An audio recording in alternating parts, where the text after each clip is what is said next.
অন্ধকারে বনের ধারে নিয়ে গিয়ে এক কিশোরীকে যৌন নিগ্রহের অভিযোগ উঠল এক তান্ত্রিকের বিরুদ্ধে। এই ঘটনায় ওই কিশোরীর পরিবারের পক্ষ থেকে গোঘাট থানায় অভিযোগ দায়ের করা হয়েছে। ঘটনাটি গোঘাটের বালি অঞ্চলের।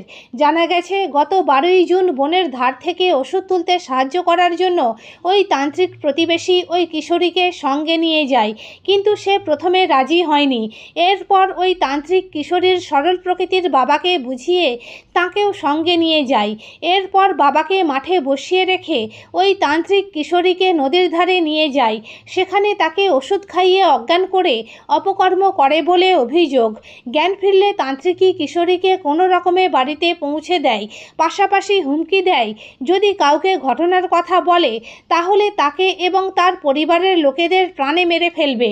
এই ঘটনায় মানসিকভাবে বিপর্যস্ত হয়ে পড়ে ওই কিশোরী, কিন্তু কয়েকদিন আগে ওই তান্ত্রিক কিশোরীকে আবার উত্ত্যক্ত করলে সে পুরো ঘটনা পরিবারের লোকেদের জানায়। এরপরই মঙ্গলবার রাতে ওই কিশোরীর পরিবারের সদস্যরা গ্রামবাসীদের সঙ্গে নিয়ে গোঘাট থানায় অভিযোগ দায়ের করেন। বুধবার সকাল থেকেই ওই তান্ত্রিক বাড়ি ছেড়ে পালিয়েছে বলে গ্রামবাসীরা জানিয়েছেন। এখন শুনুন এ বিষয়ে তাঁরা কে কি জানালেন। ঘটনাটা ঘটেছিল বলতে, কালকে আমরা বাড়িতে ছিলাম সব, যার সঙ্গে ঘটনাটা ঘটেছে তার তো নামটা আমরা বলছি না, সে আমাদেরকে বলে তার সঙ্গে এরকম পাশবিক অত্যাচার করে। পাশবিক অত্যাচার বলতে 12ই জুন আনুমানিক সন্ধ্যা 7টা থেকে 7:30টার সময় তার বাবাকে বুঝিয়ে তার মেয়েকে নিয়ে মাঠের দিকে যায়। মাঠের দিকে গিয়ে তাকে কোনো একটা ক্যাপসুল ওষুধ দেয়। সেই ওষুধটা খেয়ে সে অচৈতন্য হয়ে যায় এবং ক্যাপসুলটা খাওয়াতে যেয়ে তাকে জোরপূর্বকভাবেই ক্যাপসুলটা খাওয়ায়। তার ফলে সে অচৈতন্য হয়ে যায় এবং যখন তার জ্ঞান ফিরে আসে সে দেখে যে তার বিভিন্ন শারীরিক প্রবলেম হচ্ছে। এরপর সে বাড়িতে প্রথমে কিছু বলেনি, যখন দেখছে যে দীর্ঘদিন এরকম সমস্যা হওয়ার পর সে বাড়িতে জানানোর পর তারপরেও গত পরশু সে মাঠের দিকে গিয়েছিল, তখনও তাকে ধরতে গিয়েছিল, ধরে তার সঙ্গে নির্যাতন করতে গিয়েছিল এবং বাড়িতে যখন সে একা ছিল তখন বাড়িতেও কেউ বাড়িতে ছিল না, সেই অবস্থাতেও তাকে বলপূর্বকভাবে শারীরিক অত্যাচার করতে যায়।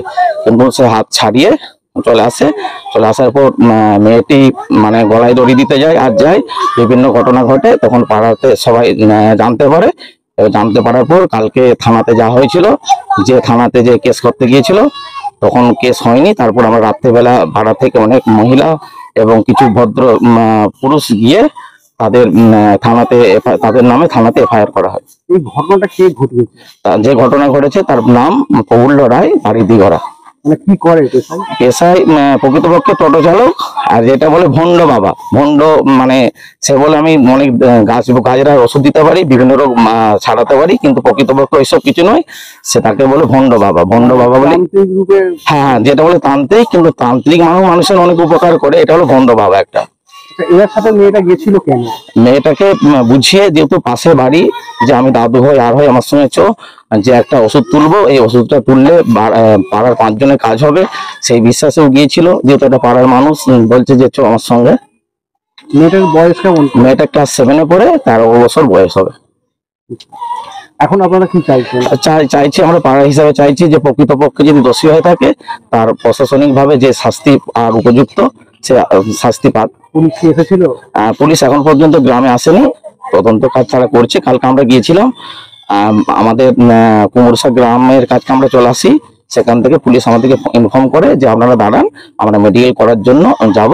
তখন আমাদের বাড়ির একজন গার্জিয়ান এবং মেয়েটিকে নিয়ে তারা যায়। তান্ত্রিকটা এখন কোথায় আছে? তান্ত্রিক বাড়ি থেকে চলে গেছে। তার স্ত্রীও কালকে ছিল, সম্ভবত আজকে বাড়িতে নেই, বাড়ি থেকে চলে গেছে সম্ভবত। আমার মেয়েকে নিয়ে যায়, যাওয়ার পরে মাঠে নিয়ে গেছে যে ঠাকুরের একটা দৈব ওষুধ তুলবে, শিকড় বাকর যেটা বলা হয়, সেইটাকে তুলো বলে নিজে ওকে একটা বড়ি খাইয়ে দেয়। কী বড়ি সেটা ওরা দুজনেই জানে, আমাদের বাড়ির লোকে জানেনি আর কেউ জানেনি। তার জন্য নিজে মেয়ে অজ্ঞান হয়ে যায়। ওষুধটা খাওয়াবার পরই 5 মিনিটের মধ্যেই। এবার আমার মেয়েকে যখন দিতে আসে তখন মেয়ের অবস্থা খুবই খারাপ। তাকে যে 12 দিন বাদে আমি জিজ্ঞেস করি কী হয়েছে, খাওয়া দাওয়া ছেড়ে দিয়েছে। তাকে বলছে আমার সঙ্গে এই ঘটনা ঘটেছে। কি নাম কি নাম যার বিরুদ্ধে অভিযোগ করেছেন? প্রফুল্ল রায়। কি করে তিনি? ভাড়া বয়ে কিসে? বুটবুটি আছে একটা ভ্যান টলি। আর ঠাকুরের কবজ টবজ দেয় নাকি? হ্যাঁ, তান্ত্রিক নাকি এলাকায়? তান্ত্রিকের মতো ওইটা।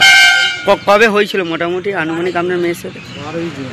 এতদিনে অভিযোগ করছেন? অভিযোগ করছি, ওকে ভয় দেখে চুপচাপ রেখেছিল। মেয়ে ভুগার পর আমি বিচারনো, আমার মেয়ে খাওয়া দাওয়া ছেড়ে দিয়েছে। থানায় আজকে অভিযোগ করলেন? হ্যাঁ, আজ করলাম। কিসে পড়তো আপনার মেয়ে? 7-এ করছি। আপনি কি করেন? আমি মাঠের কাজ করি, চাষি। কি চাইছেন ওই তান্ত্রিকের বিরুদ্ধে? চাইছি মানে ওর শাস্তি হোক। মেয়ে আছে 14 বছর বয়স।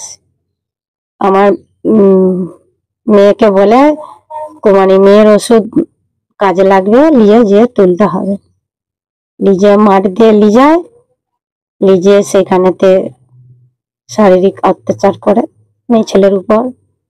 বলে কাউকে বললে ফ্যামিলির ওই তো ঠাকুমা আর ওই তো বাবা সাদা সিধে কেটে ফেলে দেবো, তোমাকে লোক দিয়ে তুলে নিয়ে চলে যাব, মেরে দেবো। আশেপাশে দেখা হলেই বলে, হুমকি দেয়। সেদিনও পায়খানা বসতে গেল, বনের ধারে ধরতে গেছিল, ছুটে পড়েছে, এসে ঘরে কান্নাকাটি করেছে। প্রতি আমার ভাই এবার বলছে কি হলো রে, কাঁদছিস কেন? ওরে মরবো, খাইনে, বিছনায় পড়ে থাকে। একরকম গুলিও জাতীয় ওষুধ ক্যাপসুল খাইয়ে দেয় ওকে, গাল দুটো টিপে এইভাবে খাইয়ে দিয়ে ওইসব অত্যাচার করে। তার যখন জ্ঞান ফিরে কিভাবে কে নিয়ে গেছিল এখান থেকে? এবার ওই যাও কুমারী মেয়ের ওষুধ তুলবো। মানে বাবাও সাথে কি বাবাকেও নিয়ে গেছিল না একলাই মেয়েকে নিয়ে গেছিল? মেয়েকে একাই নিয়ে এলো। কুমারী মেয়ের যে বিষয়টা মানে একেই কেন বেছে নিল? বাড়িতে তারও তো মেয়ে ছিল, কি ব্যাপারটা, বিষয়টা কি? নিজের মেয়েকে কি কাউকে সারিয়ে অত্যাচার করতে পারে?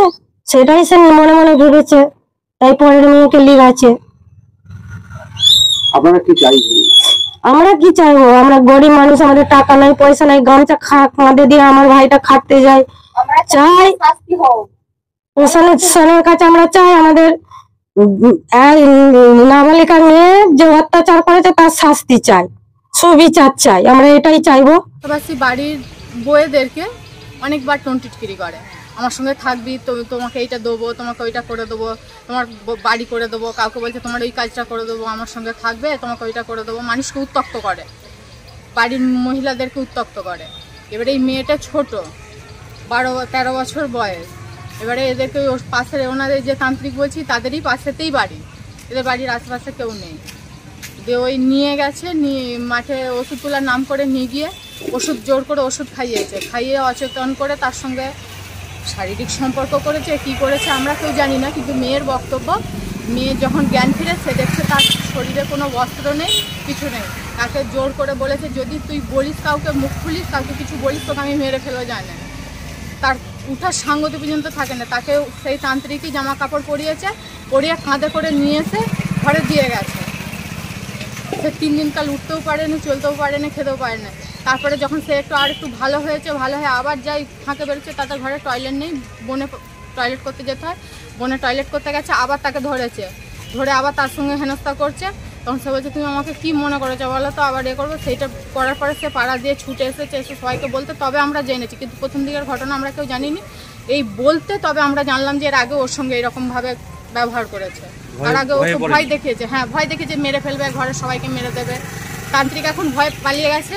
তখন প্রথমে সকালের দিকে বলেছিল যে আমার কি করবে, আমার কিছু করতে পারবে না, সে কি প্রেগনেন্ট হয়ে গেছে, সে কি এই হয়ে গেছে, সে কি সেই হয়েছে, চল তোকে পরীক্ষা করাবো, চল তোকে ডাক্তারের কাছে নিয়ে যাবো, কে কী করেছে, আমার কি করতে পারে।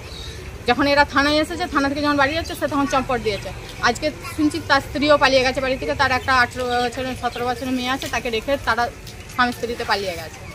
কি করে তান্ত্রিক কি করে? লোকের সর্বনাশ করে। একটা ঠাকুর আছে, বলে ঠাকুর আমার ঠাকুর সবার ভালো করবে, সবার ই করবে, কিন্তু ঠাকুর কার ভালো করছে? তার নিজেরও ভালো করেনি, আমাদের তো কারো ভালো করছেই না, ভণ্ডামি করছে। এবং সে ভুটভুটি চালাতো, সে এরকম ঘৃণ্য কাজ করেছে। আজকে সেই একটা বাচ্চা মেয়ের ওপরে করলো, কালকে আমাদের যেহেতু টন্টিটকিরি করে পাড়ার মহিলাদেরকে, আরও 5 জনকে যে এরকম করবে না তার কি মানে আছে? কি আরও বাচ্চারা রয়েছে তাদেরকে এরকম করবে না তার কি মানে আছে? সে বলছে আমি কিছু করি না। সে যদি কিছু নাই করতো তাহলে আমরা যে তাকে গ্রামের একটা মিটিংয়েতে ডেকেছিলাম, আমাদের যেহেতু পাড়া বৈঠক হয় ডেকেছিলাম, সেখানে আমাদের পাড়া বৈঠকে এলো না, সেখানে মুখ লুকিয়ে পালিয়ে গেল। আজকে তার স্ত্রী বা কেন পালিয়ে গেল মুখ লুকিয়ে? তান্ত্রিকের নাম হচ্ছে প্রফুল্ল রায়। হ্যাঁ, বয়স তার 46 থেকে 48 বছরের মধ্যে। হ্যাঁ, কালকে এফআইআর নিয়েছিল, কিন্তু ডায়েরি নিয়েছিল, কেন এফআইআর করেনি। আমরা রাত্রে আবার সবাই পাড়ার প্রতিবেশী এসে আমরা রাত্রে বলতে, তখন আমাদের রাত 3টের সময় আমাদের এফআইআর নিয়েছে। আর সেই থেকে আমরা এখানেতে থানায় আমাদেরকে রেখে দিয়েছে, মেয়েকে এবং আমাকে। যেহেতু আমরা পাড়া প্রতিবেশী সহযোগিতা করে, বাচ্চাটাকে তো একা ছাড়া যাবে না, সেই জন্য তার সাথে আছি, এখানেই এখনো পর্যন্ত আছি। আমরা চাইছি তার শাস্তি হোক, কারণ এই আরও পরে এরকম তার বাড়তেই থাকবে, ভণ্ডামি বাড়তেই থাকবে, মানুষের সঙ্গে খারাপ আচরণ করতেই থাকবে। নিউনুর সোফা সেন্টার, এখানে সমস্ত রকম সোফা পাইকারি ও রিটেলে বিক্রয় করা হয়। সমস্ত সোফা নিজস্ব কারখানায় তৈরি করা হয়। প্রোপাইটার হানিফ হোসেন খাঁ ও রুহুল হোসেন খাঁ, বড়ডোঙ্গল হাটতলা সিনেমা হলের সন্নিকটে, হুগলি। যোগাযোগ 7797170093 এবং 9382003105।